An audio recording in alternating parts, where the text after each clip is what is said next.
ನಮಸ್ಕಾರ. ನೀವು ನೋಡ್ತಾ ಇದ್ದೀರಾ ನ್ಯೂಸ್18 ಡಿಜಿಟಲ್. ನಾನು ರಘುರಾಜ್. ಕೋಲಾರ ಜಿಲ್ಲೆಯ ಮಾಲೂರು ತಾಲೂಕಿನ ಅಗಲಕೋಟೆ ಗ್ರಾಮದಲ್ಲಿ ಸರ್ಕಾರಿ ಶಾಲೆಗೆ ಕೊಟ್ಟಂತಹ ಜಮೀನು ಖಾಸಗಿ ಸಂಸ್ಥೆಯ ಪಾಲಾಗಿದೆ ಎನ್ನುವಂಥ ರೀತಿಯಲ್ಲಿ ಬಹಳಷ್ಟು ಆರೋಪಗಳು ಕೂಡ ಕೇಳಿಬಂದಿರತಕ್ಕಂಥದ್ದು. ಇದೇ ನಿಟ್ಟಿನಲ್ಲಿ ಈಗಾಗಲೇ ಸದನದಲ್ಲೂ ಕೂಡ ಈ ವಿಚಾರ ಪ್ರಸ್ತಾಪ ಆಗಿದೆ. ಜೊತೆಗೆ ಕಂದಾಯ ಮಂತ್ರಿಗಳೇ ಇದಕ್ಕೆ ಉತ್ತರವನ್ನು ಕೂಡ ಕೊಟ್ಟಿದ್ದಾರೆ. ಇದೀಗ ಮತ್ತೆ ಮಾಜಿ ಶಾಸಕ ಮಂಜುನಾಥ್ ಗೌಡ ಇನಾಮಿತಿ ಅಬಾಲಿಷನ್ ಆ್ಯಕ್ಟ್ ಕುರಿತಂತೆ ಕೊಟ್ಟಿರ್ತಕ್ಕಂಥ ಆದೇಶ ಪ್ರತಿ ಏನಿದೆ, ಆ ನಕಲಿ ಆದೇಶ ಪ್ರತಿಯನ್ನು ಸೇರಿಸಿ ಈ ಶಾಲೆಗೆ ಕೊಟ್ಟಿರ್ತಕ್ಕಂಥ ಜಮೀನನ್ನು ಕಬಳಿಕೆ ಮಾಡಲಾಗಿದೆ ಅಂತಕ್ಕಂಥ ಆರೋಪವನ್ನು ಇದೀಗ ಮತ್ತೆ ಮಾಜಿ ಶಾಸಕ ಮಂಜುನಾಥ್ ಗೌಡ ಅವರು ಮಾಡಿರ್ತಕ್ಕಂಥದ್ದು. ಇನ್ನು ಈ ಅಗಲಕೋಟೆ ಗ್ರಾಮದ ಸುಮಾರು 8-9 ಸರ್ವೆ ನಂಬರ್ಗಳಲ್ಲಿ ಇರತಕ್ಕಂಥ ಸುಮಾರು 209 ಎಕರೆ ಜಮೀನಿನಲ್ಲಿ ಸುಮಾರು 51 ಎಕರೆ ಜಮೀನನ್ನು TG ಶ್ರೀನಿವಾಸಲು ಎಂಬಂತಹ ದಾನಿಗಳು ಸರ್ಕಾರಿ ಶಾಲೆಗೆ ಬರೆದುಕೊಟ್ಟಿದ್ರು. ಆದರೆ 1955ರಲ್ಲಿ ಅವರು ಬರೆದುಕೊಟ್ಟಂತಹ ಏನು ದಾನದ ಪತ್ರ ಏನಿದೆ ಅದು ರಿಜಿಸ್ಟರ್ ಕೂಡ ಆಗಿತ್ತು. ಜೊತೆಗೆ ರಾಜ್ಯಪಾಲರ ಸಮ್ಮುಖದಲ್ಲಿ ಶಾಲೆಗೂ ಕೂಡ ಅದನ್ನು ಬರೆದುಕೊಳ್ಳಲಾಯಿತು. ಆದರೆ 1955ರಿಂದ 1992ರವರೆಗೂ ಕೂಡ ಶಿಕ್ಷಣ ಇಲಾಖೆ ಅಧಿಕಾರಿಗಳು ಇದಕ್ಕೆ ಸಂಬಂಧಪಟ್ಟಂತೆ ಖಾತೆಯನ್ನು ಮಾಡಿಕೊಂಡಿಲ್ಲ. ಹಾಗಾಗಿನೇ ಮೂಲ ಜಮೀನ್ದಾರನಿದ್ದಾರೆ, ಅಂದರೆ ಮಾರಾಟ ಮಾಡಿರ್ತಕ್ಕಂಥ ಜಮೀನ್ದಾರನಿದ್ದಾರೆ, ಅವರ ಆದೇಶ ಅಂದರೆ ಅವರ ದಾಖಲೆಗಳಲ್ಲೂ ಕೂಡ ಎಲ್ಲೂ ಕೂಡ ಶಾಲೆಗೆ ದಾನವಾಗಿ ಕೊಟ್ಟಿದ್ದೀವಿ ಅಂತಕ್ಕಂಥ ಮಾಹಿತಿ ಕೂಡ ಇಲ್ಲ. ಹಾಗಾಗಿನೇ ಈ ದಾನ ಪತ್ರ ಏನಿದೆ ಅದು ಅನ್ವಯಿಸುವುದಿಲ್ಲ. ಪ್ರಮುಖವಾಗಿ 1943 ಮತ್ತು 44ರಲ್ಲಿ ಈ TG ಶ್ರೀನಿವಾಸುಲು ಅವರ ತಂದೆ ಆಗಿರತಕ್ಕಂಥ TH ಗಂಗಪ್ಪ ಏನಿದ್ದಾರೆ, ಅವರಿಂದ ಆ ಸಮಯದಲ್ಲಿ ಅಂದರೆ 1955ರಲ್ಲಿ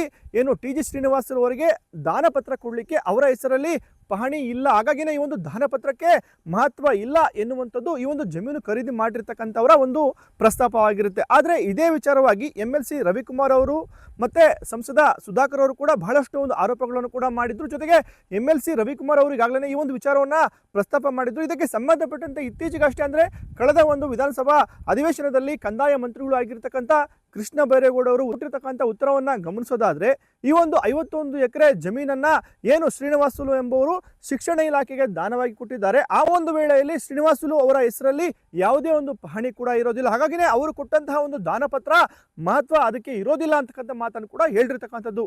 ಆದರೆ ಇದೀಗ ಮಾಜಿ ಶಾಸಕ ಮಂಜುನಾಥ್ ಗೌಡ ಅವರು ಮತ್ತೊಂದು ಆರೋಪ ಮಾಡಿರ್ತಕ್ಕಂಥದ್ದು, ಏನು ಕಂದಾಯ ಮಂತ್ರಿ ಆಗಿರ್ತಕ್ಕಂಥ ಕೃಷ್ಣ ಬೈರೇಗೌಡ ಅವರಿಗೆ ಕೋಲಾರ ಜಿಲ್ಲಾ ಮಟ್ಟದ ಅಧಿಕಾರಿಗಳು ಅಂದರೆ ಈ ಜಮೀನಿನ ಸಂಬಂಧಪಟ್ಟಂತೆ ಶಾಲೆಗೆ ದಾನವಾಗಿ ಕೊಟ್ಟಿರ್ತಕ್ಕಂಥ ಜಮೀನಿನ ಸಂಬಂಧಪಟ್ಟಂತೆ ದಾಖಲಾತಿಗಳನ್ನು ಏನು ಪರಿಶೀಲನೆ ಮಾಡಿ ವರದಿಯನ್ನು ಕೊಡಿ ಅಂತಕ್ಕಂಥ ನಿಟ್ಟಿನಲ್ಲಿ ಈಗಾಗಲೇ ಕಂದಾಯ ಮಂತ್ರಿಗಳು ಆದೇಶವನ್ನು ಮಾಡಿದರು. ಈ ನಿಟ್ಟಿನಲ್ಲಿ ಸಹಾಯಕ ಕಮಿಷನರ್ ಅವರ ನೇತೃತ್ವದಲ್ಲಿ ಸುಮಾರು 5 ಅಧಿಕಾರಿಗಳ ತಂಡವನ್ನು ರಚನೆ ಮಾಡಲಾಗಿತ್ತು. ಈಗಾಗಲೇ ಆ ತಂಡ ಕಂದಾಯ ಮಂತ್ರಿಗಳಿಗೆ ವರದಿಯನ್ನು ಕೂಡ ಕೊಟ್ಟಿದೆ.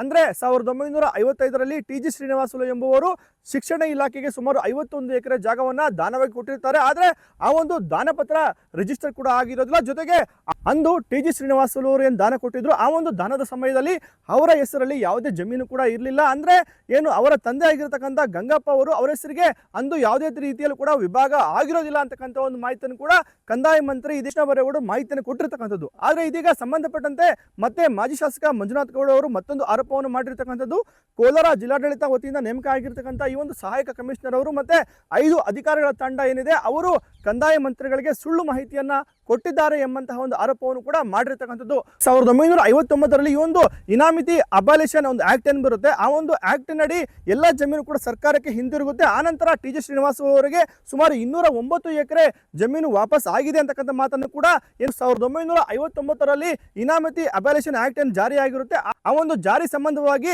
ಏನು ಸಲ್ಲಿಕೆ ಮಾಡಿರ್ತಕ್ಕಂಥ ಡಾಕ್ಯುಮೆಂಟ್ಗಳು ಕೂಡ ಬಹಳ ನಕಲಿ ಕೂಡ ಆಗಿರತಕ್ಕಂಥದ್ದು. ಈ ನಕಲಿ ದಾಖಲೆಗಳನ್ನ ಪ್ರಮಾಣ ಪತ್ರವನ್ನು ಸೃಷ್ಟಿ ಮಾಡಿ ಈ TG ಶ್ರೀನಿವಾಸಲು ಅವರ ದಾನ ಪತ್ರಕ್ಕೆ ಯಾವುದೇ ಮಹತ್ವವನ್ನ ಇಲ್ಲದಂತೆ ಮಾಡಿದ್ದಾರೆ. ಅಂದು ಅಂದ್ರೆ ಇನಾಮತಿ ಅಬಾಲಿಷನ್ ಆಕ್ಟ್ ಬಂದಂತ ಸಮಯದಲ್ಲಿ ಖುದ್ದು TG ಶ್ರೀನಿವಾಸಲು ಅವರು ಜಿಲ್ಲಾಧಿಕಾರಿಗಳ ಸಮ್ಮುಖದಲ್ಲಿ ಶಾಲೆಗೆ ಬರ್ಕೊಟ್ಟಿರ್ತಕ್ಕಂಥ 51 ಎಕರೆ ಜಮೀನನ್ನ ತಾವು ಶಾಲೆಗೆ ಬರ್ದಿಟ್ಕೊಳ್ಳಿ ಅಂತಕ್ಕಂಥ ಮೌಖಿಕ ಮಾಹಿತಿಯನ್ನು ಕೂಡ ಕೊಟ್ಟಿದ್ದಾರೆ. ಅದಕ್ಕೆ ಸಂಬಂಧಪಟ್ಟಂತಹ ದಾಖಲೆಗಳು ಕೂಡ ನಮ್ಮ ಬಳಿ ಇದೆ. ಇದಕ್ಕೆ ಸಂಬಂಧಪಟ್ಟಂತೆ ನಾವು ಹೈಕೋರ್ಟ್ ನಲ್ಲಿ PL ಅನ್ನು ಕೂಡ ಸಲ್ಲಿಕೆ ಮಾಡ್ತೀವಿ. ಈ ನಿಟ್ಟಿನಲ್ಲಿ ಅಗಲಕೋಟೆ ಶಾಲೆಯ ಜಮೀನನ್ನು ಉಳಿಸುವಂತ ನಿಟ್ಟಿನಲ್ಲಿ ಖಂಡಿತ ನಾವು ನ್ಯಾಯಾಂಗ ಹೋರಾಟವನ್ನು ಮಾಡ್ತೀವಿ. ಅದಕ್ಕೆ ಸ್ಥಳೀಯವಾಗಿರ್ತಕ್ಕಂಥ ಅಧಿಕಾರಿಗಳು ಎಲ್ಲ ಒಂದ್ ಕಡೆ ನಮಗೆ ಸ್ಪಂದಿಸ್ತಾ ಇಲ್ಲ. ಒಂದ್ ಕಡೆ ಕಂದಾಯ ಮಂತ್ರಿಗಳಿಗೂ ಕೂಡ ಎಲ್ಲ ಒಂದ್ ಕಡೆ ಅಧಿಕಾರಿಗಳು ತಪ್ಪು ಮಾಹಿತಿಯನ್ನು ಕೊಟ್ಟು ಅಲ್ಲಿ ಅಧಿವೇಶನದಲ್ಲಿ ಖಾಸಗಿ ಕಂಪನಿಯವರ ಪರವಾಗಿ ವಕಾಲತ್ತು ವಹಿಸುವಂತೆ ಕೂಡ ಮಾತನಾಡಿದ್ದಾರೆ ಅಂತಕ್ಕಂಥ ಮಾತನ್ನು ಕೂಡ ಇದೀಗ ಮಾಜಿ ಶಾಸಕ ಮಂಜುನಾಥ್ ಗೌಡ ಅವರು ಹೇಳಿರ್ತಕ್ಕಂಥದ್ದು. ಒಂದು ಜಮೀನು ರಿಜಿಸ್ಟರ್ ಮಾಡಬೇಕು ಇಲ್ಲ ದಾನ ಮಾಡಬೇಕಾದ್ರೆ ಪಾಣಿ ನಮ್ಮ ಹೆಸರಲ್ಲಿ ಇಲ್ದಿದ್ದು ಮಾಡಕ್ಕೆ ಸಾಧ್ಯನಾ? ಕನಿಷ್ಠ ಅವತ್ತು ಪಾಣಿ ಅವರ ಹೆಸರಲ್ಲಿ ಇರ್ತದೆ, ಇಲ್ವೋ ಅದು ನಮಗೆ ಬೇಕಿಲ್ಲ. ರಿಜಿಸ್ಟರ್ಡ್ ದಾನ ಪತ್ರ ಆಗಿದೆ, ECL ಎಂಟ್ರಿ ಇದೆ, ಇವ್ರು ಫಸ್ಟ್ ಖಾತೆ ಮಾಡಿಸ್ಕೋಬೇಕು. ಅದನ್ನು ಕ್ವಶನ್ ಮಾಡಬೇಕು ಅಂದರೆ ಕೋರ್ಟ್ಗೆ ಯಾರು ತೊಂದರೆ ಆಗ್ತದೆ ಅವ್ರು ಹೋಗ್ಬೇಕು. ಅವರು ಪರವಾಗಿ ಸೆಷನ್ನಲ್ಲಿ ವಕಾಲತ್ತು ವಹಿಸೋದು ಎಷ್ಟು ಸರಿ, ಎಷ್ಟು ತಪ್ಪಿ ಮಾಹಿತಿ ಕೊಟ್ಟಿದ್ದಾರೆ ನೋಡ್ರಿ. ಅವ್ರೇನು ಹೇಳ್ತಾರೆ, ಅವ್ರ ಹೆಸರಲ್ಲಿ ಇರಲಿಲ್ಲ ಅಂತ.